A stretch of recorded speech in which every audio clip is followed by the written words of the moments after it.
Americans continue to get the vaccine in large numbers, but even despite the fact that others are still wary about even getting the shots and still have a lot of questions regarding the vaccine and its safety. So joining us now is Dr. Caudle. She is a family physician and associate professor at Rowan University. She's here to break down the latest on what you need to know before you get the shot. Doctor, thank you for joining us this morning. Thanks for having me.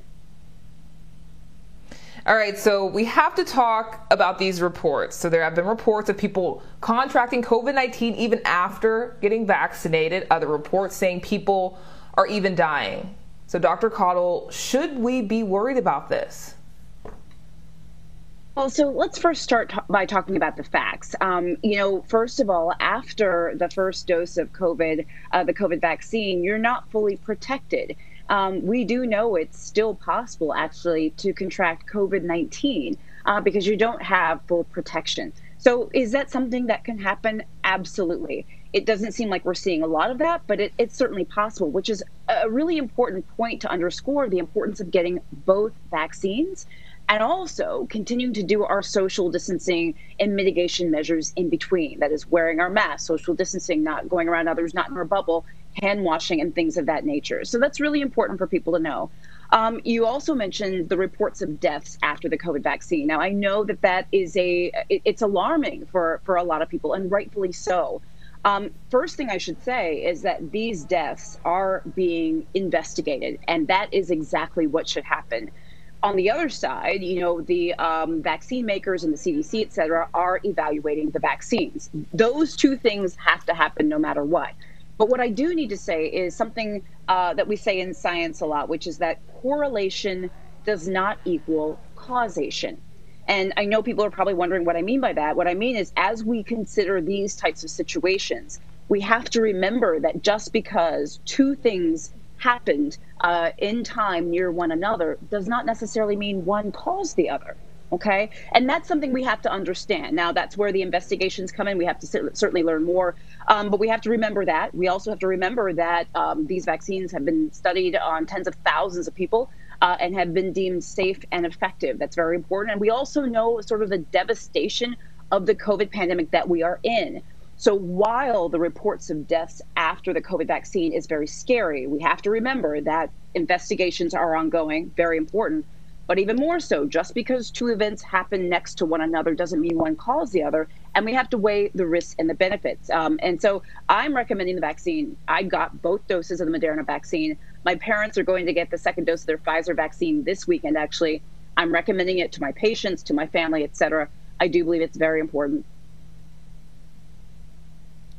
And you did talk about that there are two. That's the biggest misconceptions that I've seen is people don't realize, yes, you have to get one, but you also have to get the other one. I know my sister and my mom, they're waiting to get the second dose by the end of this month.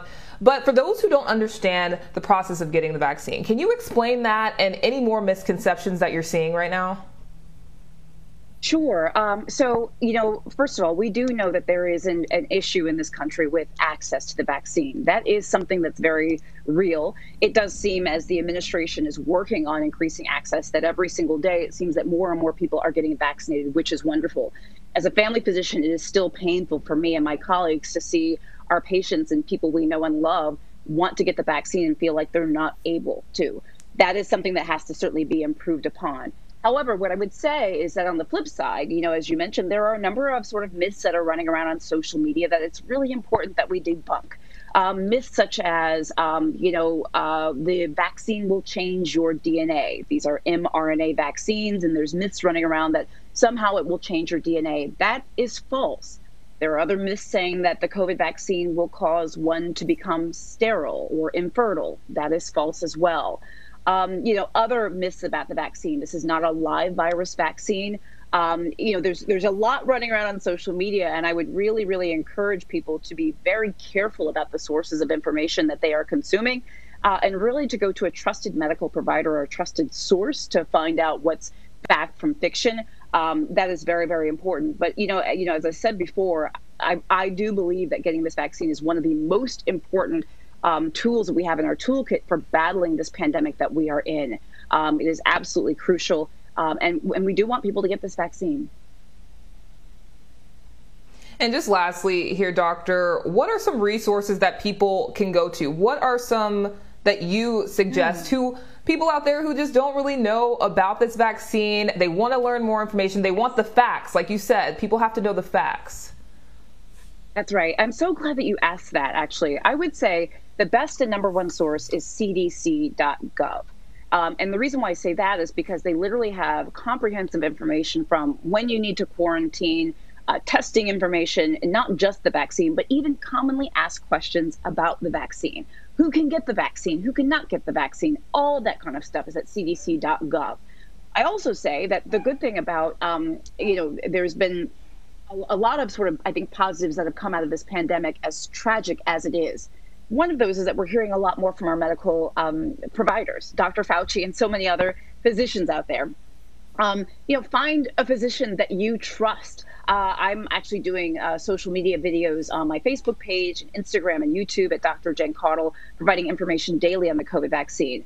I also say talk to your own doctor. I have a number of patients that are making appointments with me just to talk about if they are eligible for the vaccine, if I think they should get it, to go over their questions. And that may be something that you want to do. Just have an appointment with your doctor to talk through this.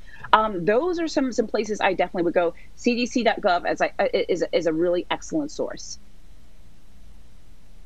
All right, Dr. Jen Caudle, thank you so much for taking the time to speak with us this morning. We appreciate it. Thank you.